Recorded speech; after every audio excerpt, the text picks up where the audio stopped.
Rooster here with a new episode of Chordplay. This is the Chords of the Outfield, and I'm obviously in the middle of this field theme since I did John Schofield and Mike Oldfield 3 for All episodes, and now I'm hitting an Outfield Chordplay episode. I guess I could follow this with Michael Bloomfield, or maybe Sally Field, or Field of Dreams or something, but I think I'm done with this field theme. But the band The Outfield actually formed in London, England in 1984, and the following year, in 1985, they released their album Play Deep, which totally erupted, in the United States. It didn't really do so much in England, but it really blew up here in the US, on radio and on MTV. Definitely a very cool band. They released 10 albums in their career, 2 live albums, a handful of compilations. They released 22 singles, and their song Your Love was a top 10 hit. Definitely an essential 80s band.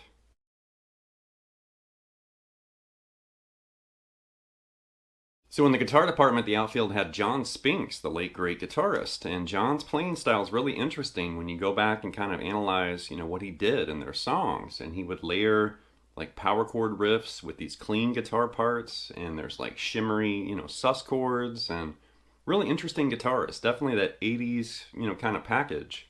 But I'm definitely a big fan of chords. And when you listen to The Outfield's music, you can't help but notice those ringing and shimmering chords everywhere. Really cool stuff.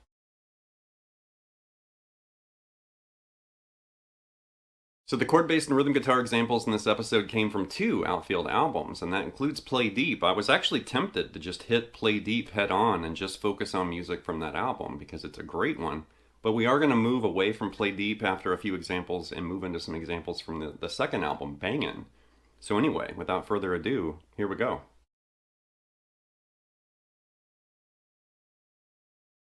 With the opening, that's Say It Isn't So from Play Deep, and it's basically the chorus part we're looking at here, like this.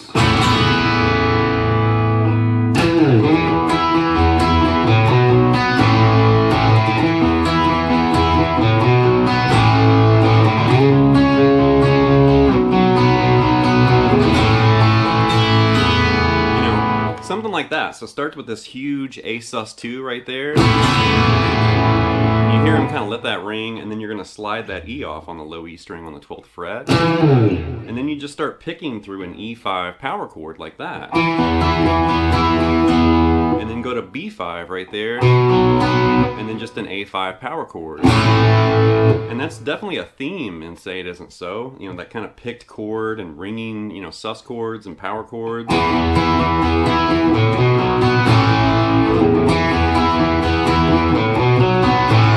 After you do that twice, then you're going to go to C sharp, like a C sharp 5 right there. And then back to that B5. And then just basically bang this A sus2 twice. Or I guess it's actually 3 times, and then you pick through it. Like that. So all the way through that chord part's like this.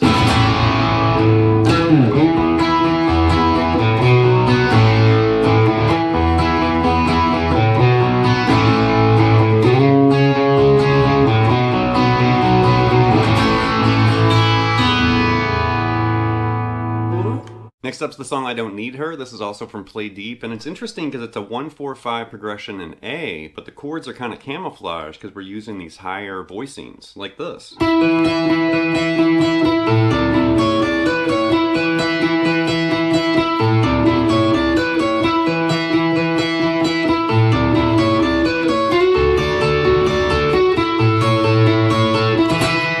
Something like that. So it's this really high E5, like this. Just kind of pick through it. And then you're going to basically play with this A major chord. Think of that D major shape, but moved up to the 9th fret like that. But you're going to start with A sus4. And then there's like a little melodic melody kind of hiding in there. And then like that.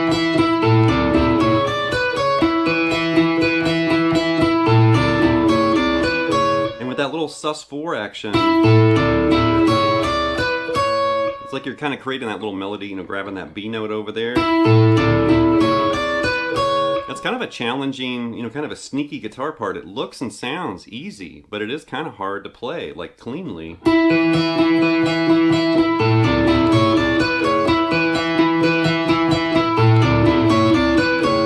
eventually you're going to basically start doing this D major right here. And then do a similar pattern on A major right there.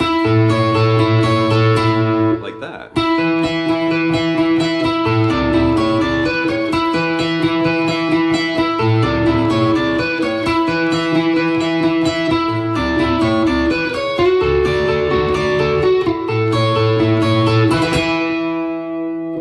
The next example is from the song Mystery Man. This is also from Play Deep, and this is really cool. Something like this.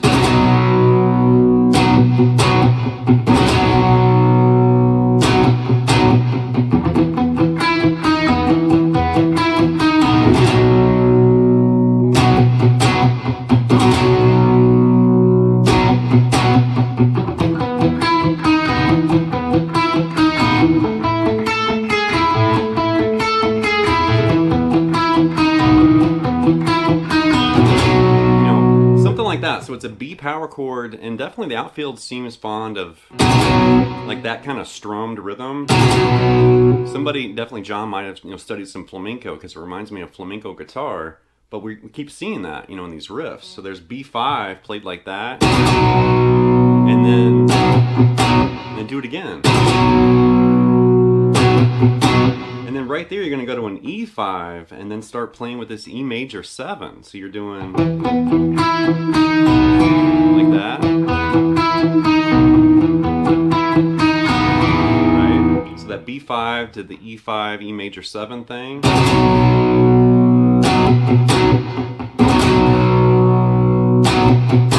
And then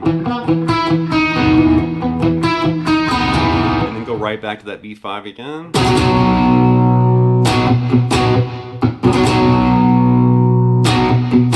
And then do that E5, E major 7 thing.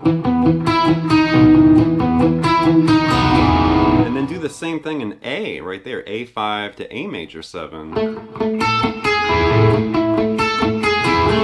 And then back to E5, E major 7. I love riffs like that.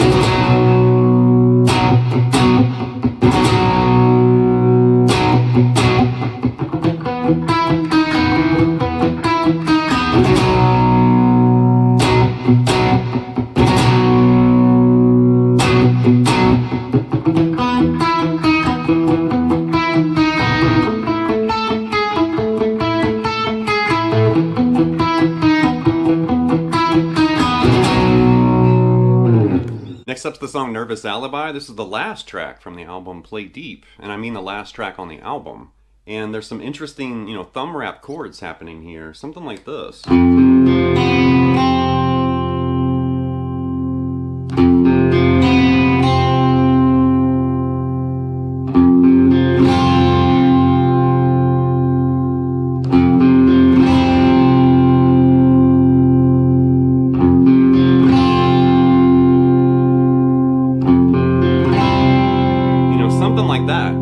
And you could actually play this without the thumb wrap, for that first chord, because you hear this. And it's like an F sharp 11 to F, 5. Like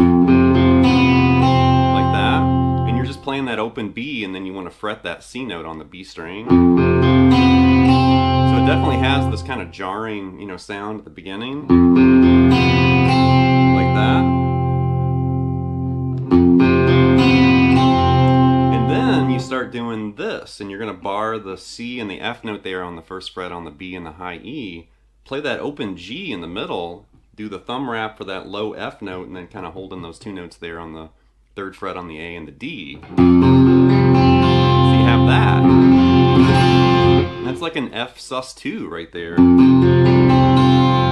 So you hear this, it's like the bottom 3 strings and then strum the top part of the chord. You're going to basically release the bar and play the high E string open. Like that. And that's an F major 7 sus2 now.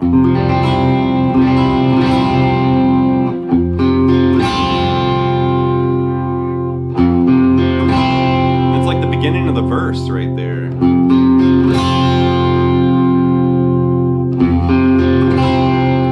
Interesting chords, and I like those, there we go, those kind of hidden, thumb wrapped chords. I usually think of Hendrix when I'm, hearing or playing parts like that. So that's really interesting because I think it's just out of necessity to use the thumb, for those chords like that.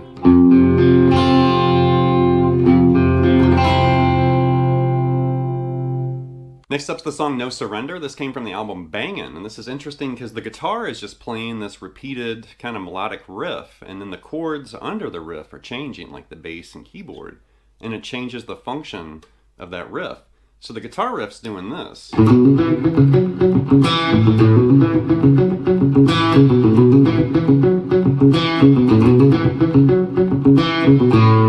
it's in A major.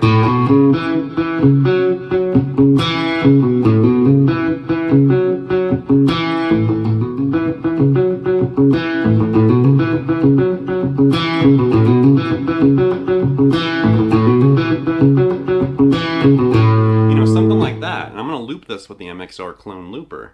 So basically that riff is repeated, and then you hear this 4-chord progression under it. So it starts with A major, like this.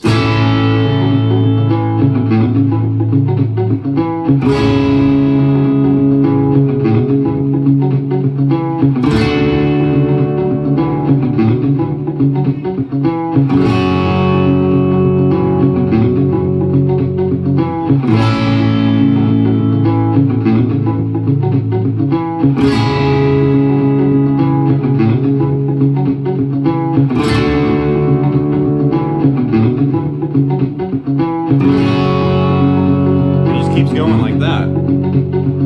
So that was A major under that riff, and then C sharp minor, changed, from A major to C sharp minor under the riff, and then D major under the riff, and then F sharp minor. And I'm a big fan of parts like that, where one thing remains constant and the same, just repeated over and over, and then like the chord progression, kind of changes under that riff that's repeated, and it morphs and changes the function, of that riff, just like that.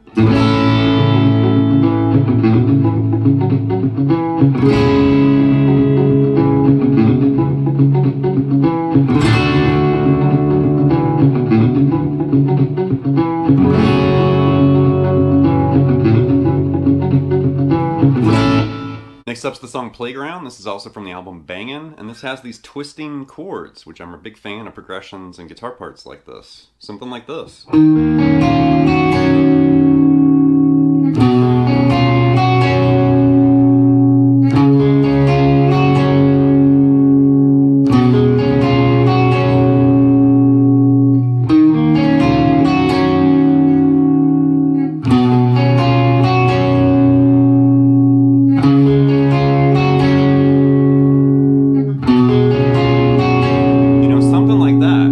Actually starts with this E flat minor 7. It's actually an E flat minor 7 sus2 and then E flat minor 7, like that. Right?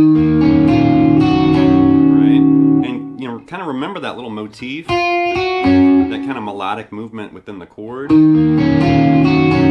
that's going to repeat and it's going to repeat with every chord. So there's the E flat minor 7 move. And then you want to basically bar this D flat major, and you're also going to grab that B note right there, and that's like a B6 sus2 when it's all said and done. Like that. So it's D flat major with that B root note, and then you're also going to grab, that F sharp right there. I guess you could also think of that as like a G flat, whatever. And then this B root note's going to move up to a D flat, so now it's like a D flat sus4. Once you add that G flat, and then go back to the B6 sus2. But what an interesting, like, twisting chord progression. I love stuff like that.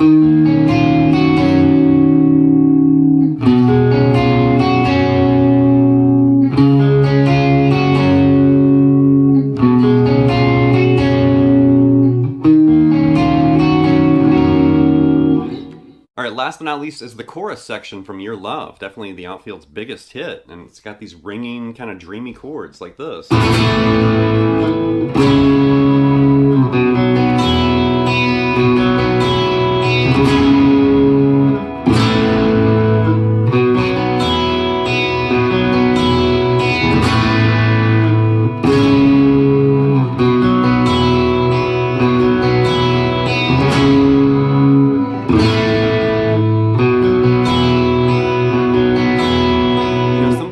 they definitely seem like John Binks definitely seemed fond of these ringing, sus chords, because there's an A sus2 yet again, like that. You're gonna move up to this. That's like a C sharp minor 7, like that, with the open B and high E. And then you're gonna pick through this B sus2, or B sus4 rather. So you've got this kind of mutual thing happening with the open strings. The A sus2 has that B and high E open, and then that C sharp minor 7 also has the B and high E open, and then that B sus4 also has those two ringing open strings, but you're picking through that B chord, like that. And then the second time you want to start with the C sharp minor 7, strum that, then strum the A sus2, and then do that B sus4 action again.